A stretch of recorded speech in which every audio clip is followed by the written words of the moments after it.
What's up, YouTube people? It's main event. Back from a long hiatus. Um, Coming back to YouTube and been inspired by a few people that sent me messages that found my videos and said that I was a pretty good commentator and that I should come on back and give it another go. A lot has happened since the last time that I uploaded videos and gave commentaries. Lost two grandparents, went through some anxiety issues for the first time in my life. Had a pretty rough 2012 overall, and it was pretty crappy, truth be told. But calendar has turned to a new year, and business is picking up, and doing very well. So let's get to some commentating on what's going on here. As you can just see, that kill right there was one of those battlefield moments where you kind of scratch your head and go, how did I not kill either one of those guys? Come around the corner and open up a full clip on two guys and manage to kill neither one of them. But this game starts out pretty brutally for the other team. They really can't get out of their spawn, and you know, we're kind of spawn camping and getting the revives. And I really wanted to.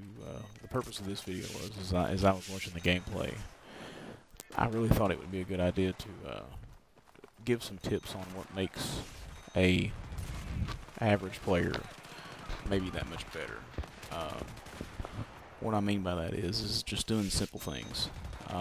You'll see me constantly throughout through the course of this game marking up points where I'm the squad leader. You know you're the squad leader by the star beside your name. So if you look on the screen, you see main event 41 and I have a star. That means I'm the squad leader.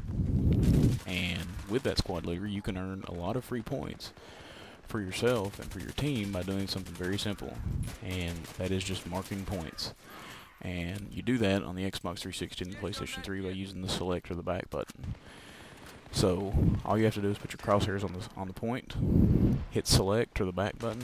That marks that point, and if that's the team that you're, or if that's the flag that you and your team are going to go capture, if you capture that flag while you're there, or if your teammate kills somebody, an enemy while they're there, you accumulate 20 points, and at the end of the flag cap, you get 20 points for every team member that was in there, excluding yourself. So you can earn up to 60 points per cap if you really are crazy about marking your points.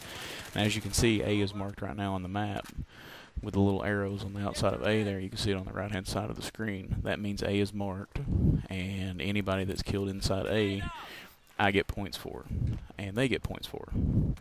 So it helps the entire team. So it's something that's very simple, very easy to do, and a trick that most people don't know is that once you're inside the flag, a lot of people will say that you can't mark a point, and that's not true.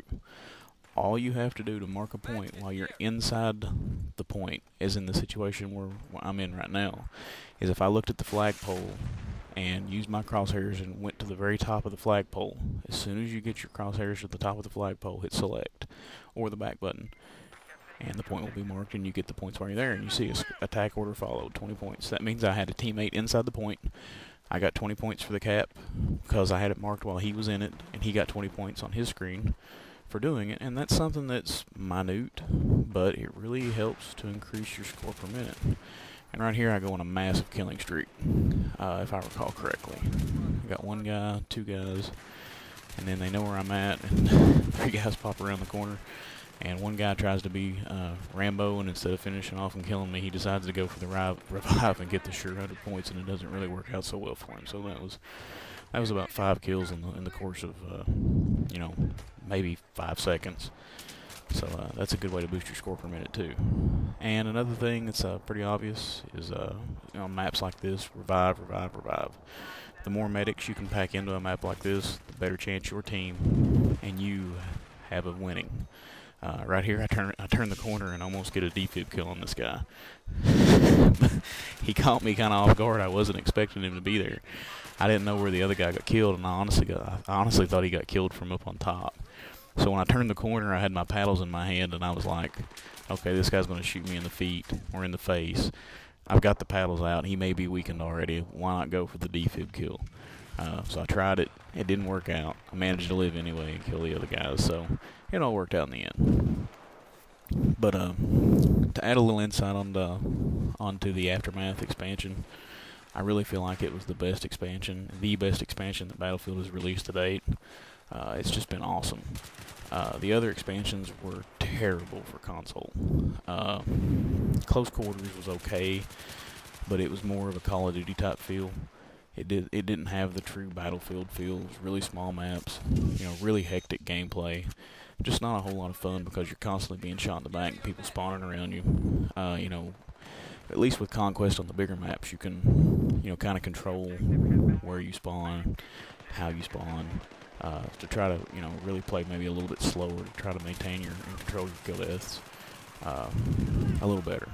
But Aftermath, all in all, really, really good expansion. As you can see, the attack order followed. 20 points popping up on the screen all over. Another one. I got 60 points, and we haven't even capped the flag yet. So it's very worthwhile to select the points as you go into them, because it gets you and your team extra points. But back to Aftermath, they're really, really good maps. They're not too big, they're not too small, not too vehicle heavy, not too unvehicle heavy. Talah Market especially, I like it a lot because it's a little more infantry based, but it still has that Battlefield feel to it where there's lots of cover, places to hide. So if you want to play more covertly, pop a silencer on, you can use a lot of cover and really play stealthily as you move in and out. So I really like the map. Talah Market, Epicenter, both are great infantry maps. The two more conquesty, true conquest type maps with tanks and the helicopters on them, they've been really good as well. They're great, conquest maps as well. I'm not a big fan of Rush. I haven't played any Rush on the maps at all, so I'm really just a conquest only kind of guy at this point. But I'm kind of eager to try out Rush maybe on the new maps. But yeah, even dating back to Battlefield Bad Company 2, I haven't been a big Rush fan. But all in all, I think DICE did a great job on them. And I think one of the reasons I think they're better than the other maps is because of the lack of jets.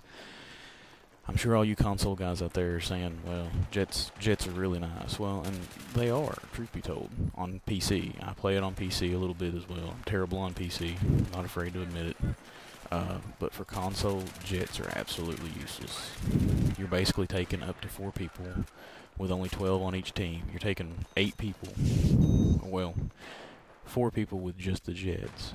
You're taking 8 people with the use of the helicopter off the ground out of a total of 24.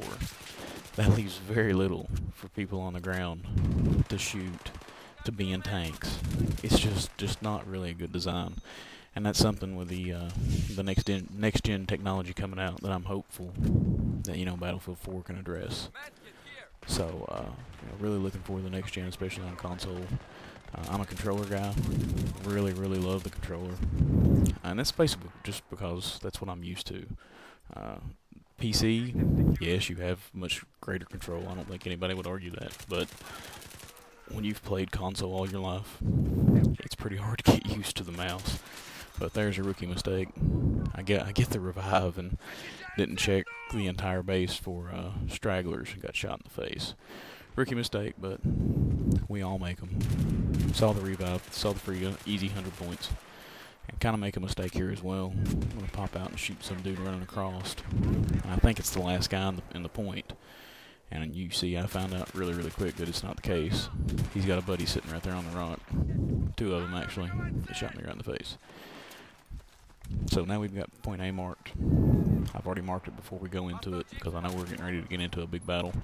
I want all the free points I can possibly get. There, attack order file with 20 points. I already got 20 points for somebody else getting the kill. So, something extremely simple that can really, really net you a whole lot of points. So make sure the next time that you're in a squad that you're mashing that back button and really marking the points for your team. And you'll notice your score per minute slowly going up because you're getting points that you otherwise wouldn't have got. Easy tip for even average gamers. And for the love of God, people, get out of your spawn. Don't be useless. Don't sit in the spawn waiting for vehicles to spawn. Don't spend the entire game in a jet. That stuff just is not. Yeah. You may find it fun, but you're honestly hurting other people's fun by playing that crap way. Another interesting bug, you see their vehicle destroy and assist 99. That's a great way to earn free points. I was shooting the tugs there on the ground, and I needed one more shot to blow it up, but I stopped shooting it because I thought I'd already blown it up. Well, somebody else blew it up.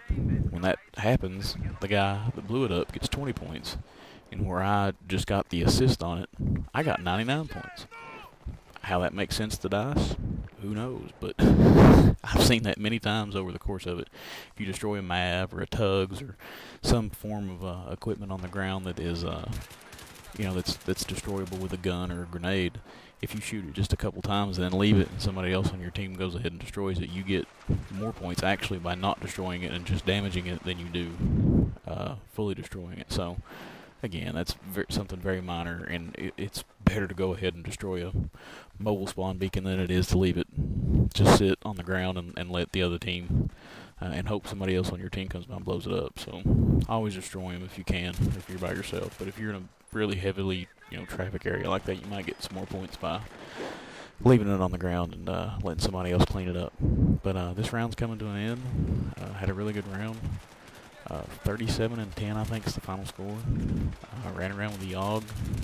I'm pretty new to the YOG. As you can see, I didn't even have a red dot scope whenever the match started. Had to use the iron sights. The iron sights are actually very good on it. But overall, great round. Had a great team.